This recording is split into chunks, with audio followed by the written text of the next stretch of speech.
Así que me gustaría ver que nos hablaran un poco de estos pilares que tienen que ver la comunicación, que se dan en un proceso de coaching, pero que también se dan mucho en la cotidianidad con nuestra familia, con nuestros vínculos, en las organizaciones con nuestros compañeros.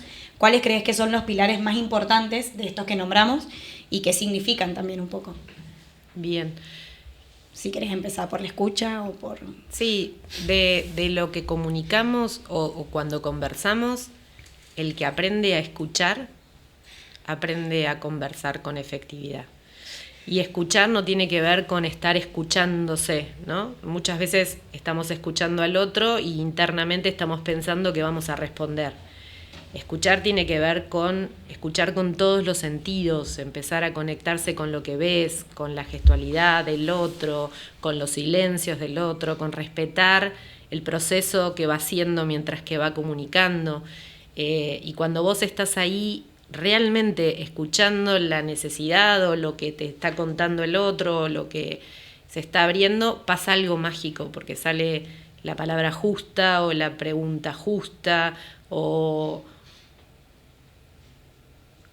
esta sensación que empezamos a tener ambos de que me está escuchando. Cuando pensamos qué vamos a responder, el otro automáticamente piensa, no me está escuchando. Y la pregunta en sí, ¿qué lugar ocupa en este proceso?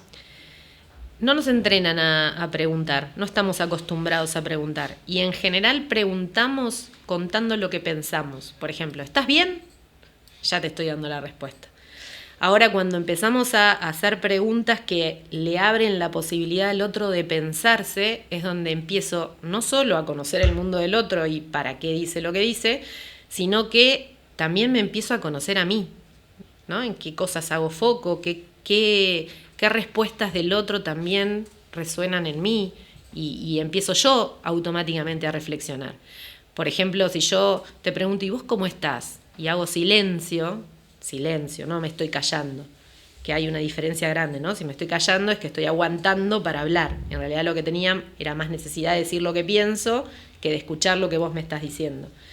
Cuando yo hago una pregunta y abro la posibilidad de conectarme con el otro, empieza a pasar algo que nosotros decimos que, o yo digo que es mágico, que es empiezo a descubrir qué hace que vos hagas lo que haces o qué hace que vos pienses como pensás. Y ahí la comunicación es diferente. Mantenerse en silencio es una de las cosas más incómodas. Y el silencio no es ausencia de presencia, al contrario, es estoy ahí para vos. Para que te abras, para que compartas, para que cuentes. Y salen cosas maravillosas. De hecho, ¿qué sucede en el silencio? Muchas veces nosotros preguntamos algo y el otro dice, no sé. Y entonces si la persona puede sostener el silencio, el otro empieza a encontrarse con esa respuesta. El no sé es el automático. El sacame de acá, porque tengo que pensar. Y la pregunta lo que hace es generar un impacto en el otro, porque tiene que empezar a pensar cosas que hasta ese momento no pensó. De hecho, hoy me quedaba pensando cuando decías, Denis, esto de autocoacharse o autopreguntarse. Estamos muy acostumbrados a hacernos preguntas, sin embargo, a no respondernos. Por ejemplo, yo tengo clientes mientras que van hablando y me dicen, porque yo me pregunto, por ejemplo, ¿cómo harías lo que harías? Le digo, ¿y qué te respondes? No sé. Y bueno, respondela. Es esto, estamos acostumbrados a hacernos preguntas, sin embargo nos cuesta mucho tomarnos el tiempo de responder esas preguntas. ¿Sabes qué siento en el autoliderazgo y esto del silencio? Que algo que nos está matando, está bastante trillado, pero siento que una realidad que nos saca silencio, porque de alguna manera es ruido, son las redes sociales o el celular. Digo, el celular en general, el trabajo también.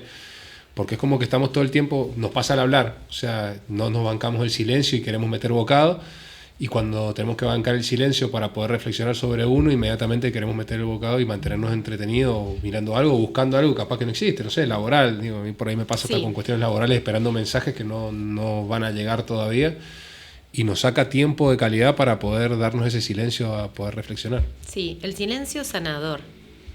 En el silencio nos encontramos. Por eso las neurociencias y todas estas investigaciones están todo el tiempo trabajando en esto de la meditación, de de los momentos de pausa, del conectarse con la respiración, porque pasa algo especial cuando uno empieza a estar en silencio. Que no quiere decir que uno no piense nada, sin embargo es, ok, ¿qué necesito para empezar a escucharme? Y en silencio lo que suele pasar cuando uno escucha a un otro o se escucha a sí mismo en silencio, se empieza a encontrar con esto de la congruencia o de la coherencia. Puedo empezar a alinear lo que siento, lo que pienso y lo que digo, porque me doy esa pausa.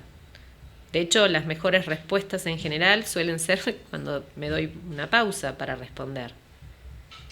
Cuando empiezo a pensar, ¿qué pasa si respondo eso? Por ejemplo, una de las herramientas más comunes es ¿para qué voy a decir lo que voy a decir? ¿Qué es lo que quiero lograr en esa conversación? Si nos hiciéramos esas dos preguntas, no pelearíamos nunca. No discutiríamos o discutiríamos menos. Eso estaba pensando, digo, qué loco cuando nos dejamos llevar por la impulsividad y en el medio del enojo no pensás. O sea, que tienen enojo, que no pensás para responder, porque tal vez lo estás comunicando bien en el hecho de cómo lo comunicás, pero lo que estás diciendo desde el enojo no lo pensás, no lo reflexionás. Sí, igual la comunicación no tiene solo que ver con lo que decimos, también es cómo lo decimos. Eso quería preguntarte. ¿En qué ese cómo lo decimos, con qué tiene que ver? Más allá de en el momento en el que se dice, en cómo verbalmente, en la corporalidad. Tiene varios pasos. Primero tiene que ver con qué pensaste vos antes. Por ejemplo, si yo ya etiqueté a alguien como que es de determinada manera, probablemente, aunque pilotee el lenguaje, el cuerpo no sabe mentir. Entonces, yo pienso que esa persona es muy irresponsable, se lo voy a por más mostrar que no con se el lo diga, cuerpo. se lo voy a decir con la corporalidad. Tal cual. Entonces, lo que el otro percibe, porque la comunicación es oír más interpretar, lo que el otro percibe es que vos me estás diciendo que soy irresponsable, aunque estés diciendo cosas diferentes. Y ahí se pudre. Si vos escucharas, te darías cuenta que en sus respuestas está tratando de justificar o de defender lo que vos estás actuando. Sí. Y eso es lo mágico. Porque cuando vos empezás a escuchar, decís, pará, me está respondiendo lo que estoy pensando, en realidad. Y me enojo más. O no, o empiezo a generar una estrategia, o hago una pregunta, por ejemplo. Y eso es lo maravilloso. Y si sabés que tenés todas esas características, ¿qué necesitas cambiar? Y si le decís eso a alguien, se muere, porque no está preparado para eso. Está preparado para que te defiendas. Entonces hay dos personas que están hablando y no se están comunicando. Y esa es la diferencia. Solemos tener monólogos compartidos, pero no conversaciones compartidas. No había escuchado esa frase, está buena. Siento que todos igual emitimos juicios sobre las personas y las situaciones. Es inherente al ser humano. Bien. ¿Cómo haces para en esa situación no atarte a ese juicio y abrirte a conocer al otro? Ponerlo en duda. Es lo que vos pensás de esa persona. Tiene que ver con cómo vos harías lo que harías. Si yo pongo en duda mis juicios y empiezo a preguntarle al otro qué hace que haga eso, empiezo a darme cuenta que a lo mejor no es irresponsabilidad, es otra cosa, es falta de competencia, por ejemplo. Lo puse en un lugar, en un puesto que no tiene la habilidad para llevarlo adelante. Pero incómodo muchas veces ese espacio. Obvio, sí, porque aparte me tengo que hacer responsable del canal que estoy abriendo y el otro responsable de lo que está respondiendo. Sí, son momentos incómodos. ¿Y se procrastina mucho esas conversaciones?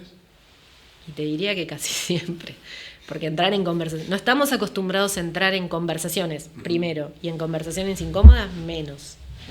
Tratamos permanentemente de zafar de esas situaciones. Entonces decimos cosas, por ejemplo, tiros por elevación, a ver si el otro engancha y se da cuenta de lo que estoy hablando. Le tiro un palito, digamos. Le tiro un palito, a ver si pica y se da cuenta. En vez de hacerme responsable de que lo que estoy observando es eso.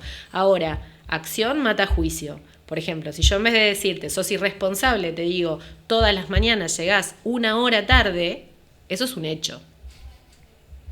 Entonces, contra eso el otro no se puede defender. Si yo digo irresponsable, sí.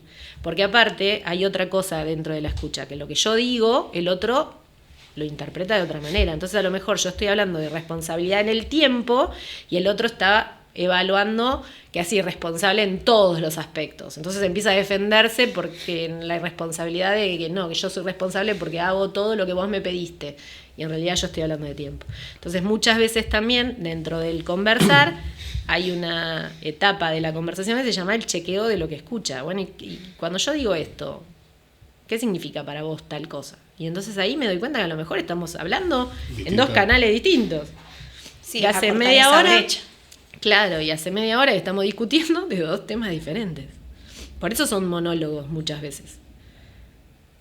¿Cuáles son las herramientas principales en la comunicación? Ya hemos nombrado algunas, pero ¿cuáles nos podrías nombrar para mejorar nuestra comunicación diaria?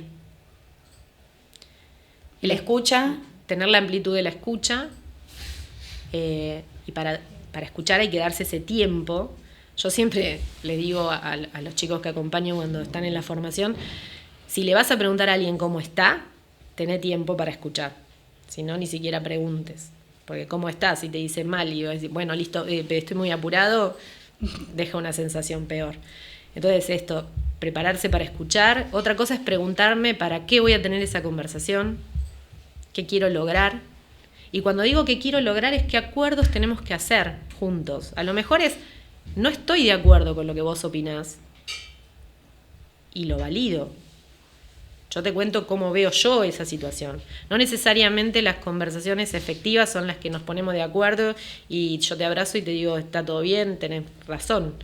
No se trata de tener razón, sino de encontrar un punto de encuentro dentro de lo que estás conversando. Entonces es preguntarse para qué, tener disponibilidad para escuchar, la apertura a aceptar que el otro es diferente y que va a observar eso mismo de manera diferente, y la capacidad de llegar a acuerdos. Eso me parece que es el ABC de la conversación. Se le pueden agregar más cosas, pero me parece que es el ABC de la conversación. Y eso si lo tenés pendiente hasta en una conversación que surge, porque vos vas un día al trabajo y no sabes que alguien va a venir a conversar con vos. Sin embargo, si vos frenás un minuto y preguntás, ok, ¿qué quiero lograr con esta conversación que estamos teniendo? Todo eso se desencadena solo.